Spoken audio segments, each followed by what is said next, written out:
Bunda, bertemu lagi dengan saya Winda dalam acara Ngopi Sore, Ngobrol Pintar soal reproduksi. Nah, hari ini saya lagi jalan-jalan nih di kota Surabaya, tepatnya di Rumah Sakit Al Irsyad Surabaya.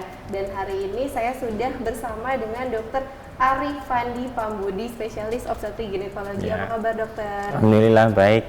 Ya, sehat selalu. Ya, alhamdulillah. Ayah Bunda, hari ini kita akan membahas tentang gangguan menstruasi terhadap infertilitas nih. Udah banyak banget titipan pertanyaan dari Ayah Bunda yang masuk ke kami, dan hari ini kita akan gali jawabannya bersama ahlinya, Dr. Ari Fandi Pambudi, SPOG. Ya dok ya? Ya. Kita sharing ilmu hari ini ya dok? Boleh, silakan. Oke, yang pertama nih dok ya, menstruasi itu yang normal seperti apa sih dok? Kayak siklusnya, mungkin konsistensi dan jumlahnya tuh gimana?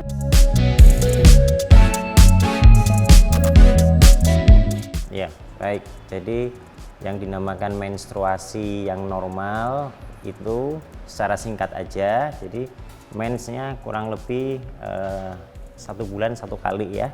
Ya, dengan frekuensi kurang lebih antara 28 sampai dengan 30 hari ya. Kemudian lama menstruasinya itu antara 3 sampai dengan 8 hari ya. Dan disertai dengan adanya nyeri, tapi nyeri ini tidak sampai mengganggu dengan aktivitas sehari-hari ya.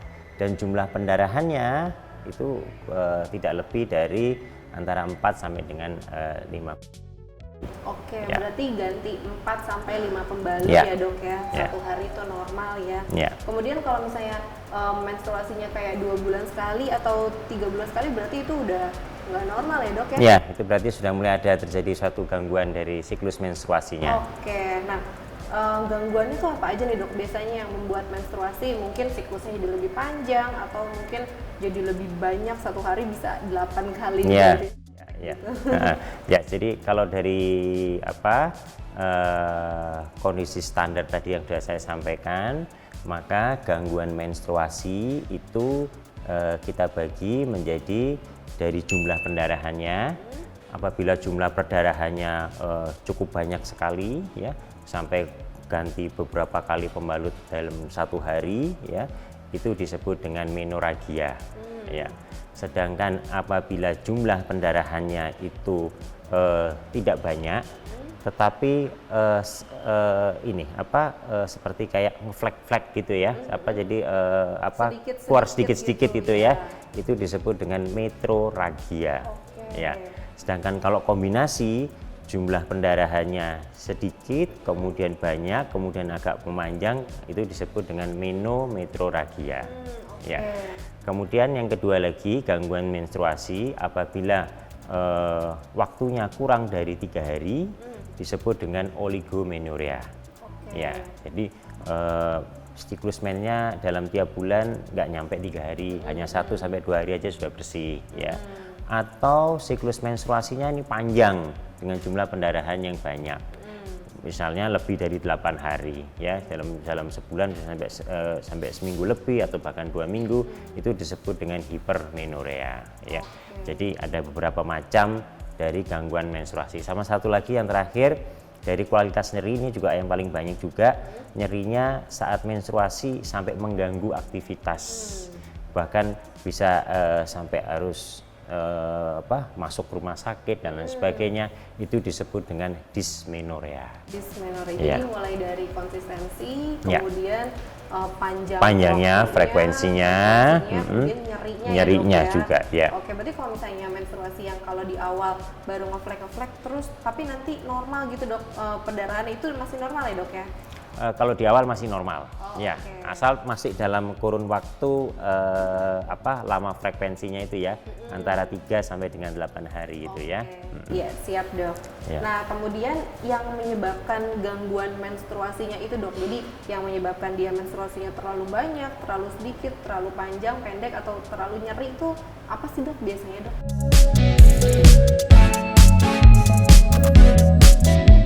Ya, jadi faktor penyebab gangguan menstruasi itu cukup banyak sekali ya. Yang pertama oleh karena gangguan hormonal ya.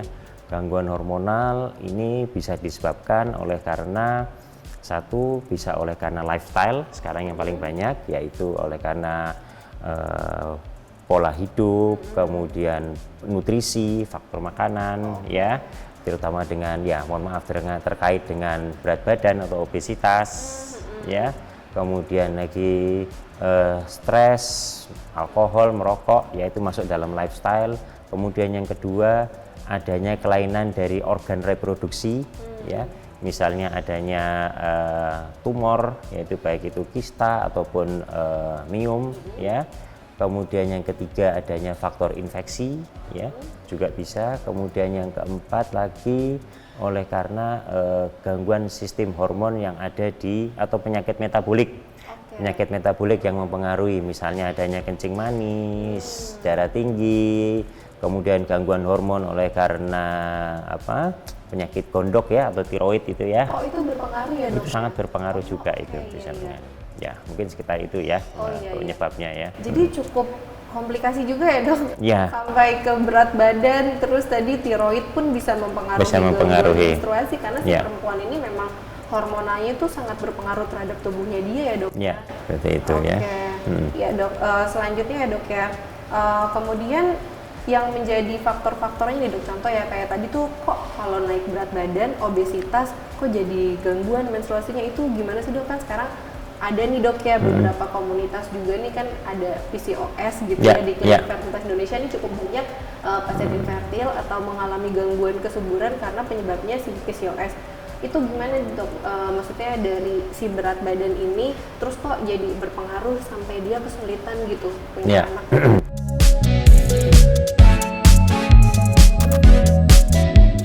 Jadi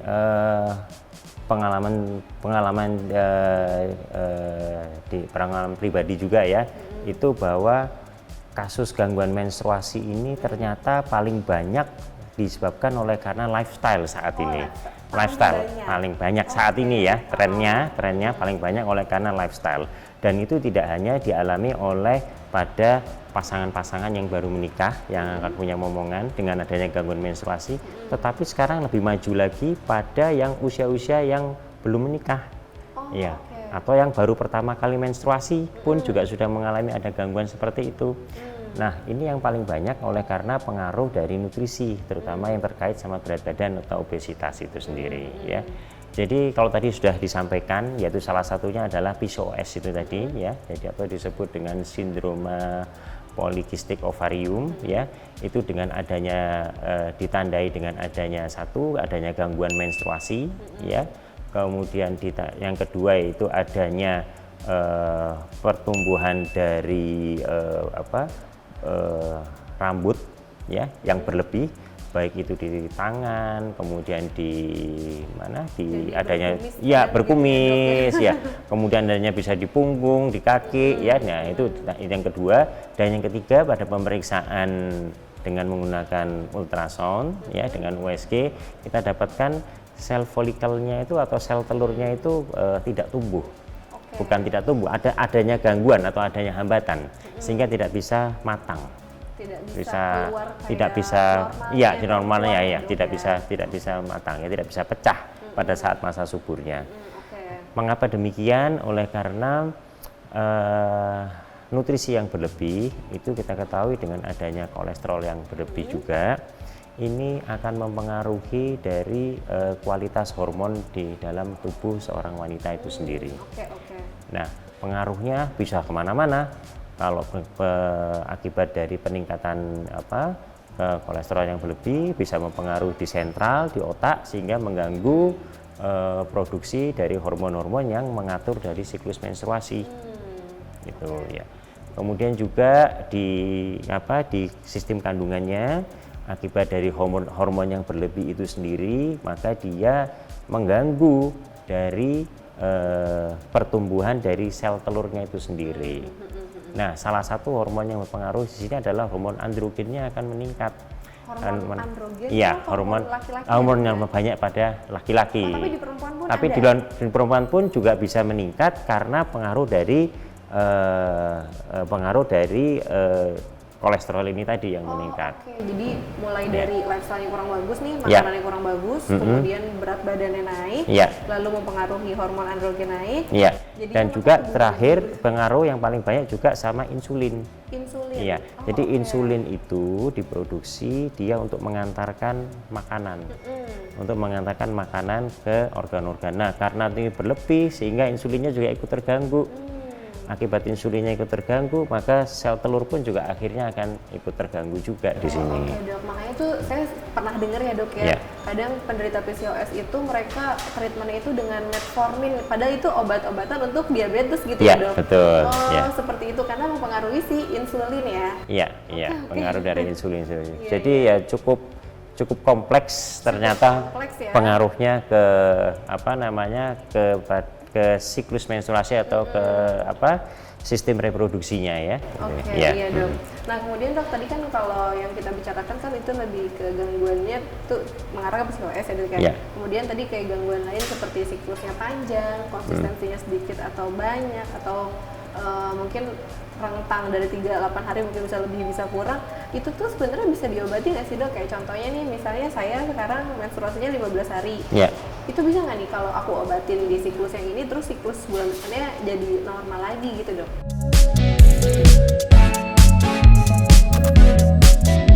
Ya, baik.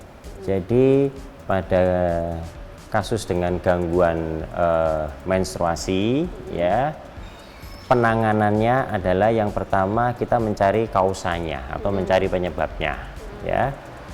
Kemudian setelah kita dapatkan penyebabnya, maka penanganan preventif pertama adalah mengatur pola hidup, ya.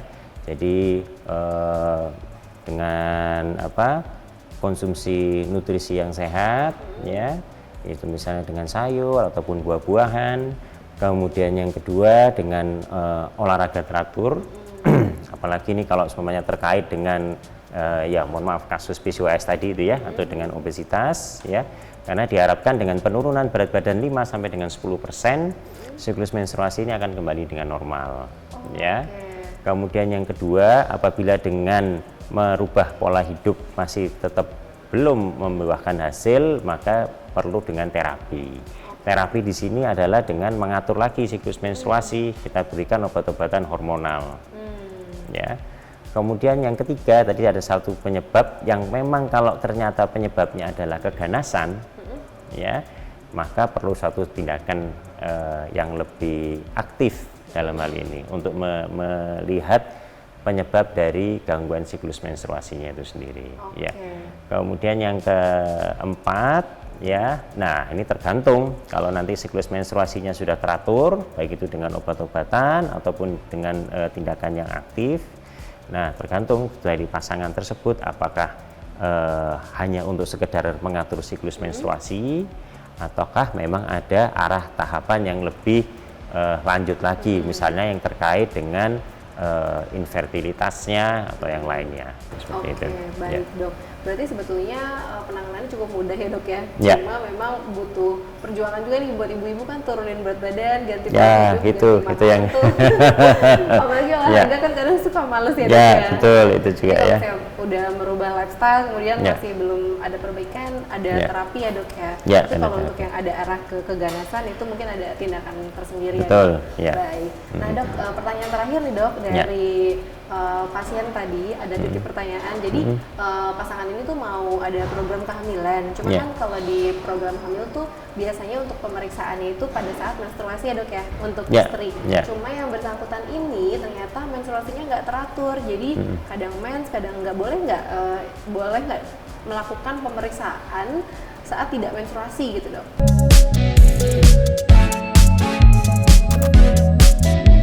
Jadi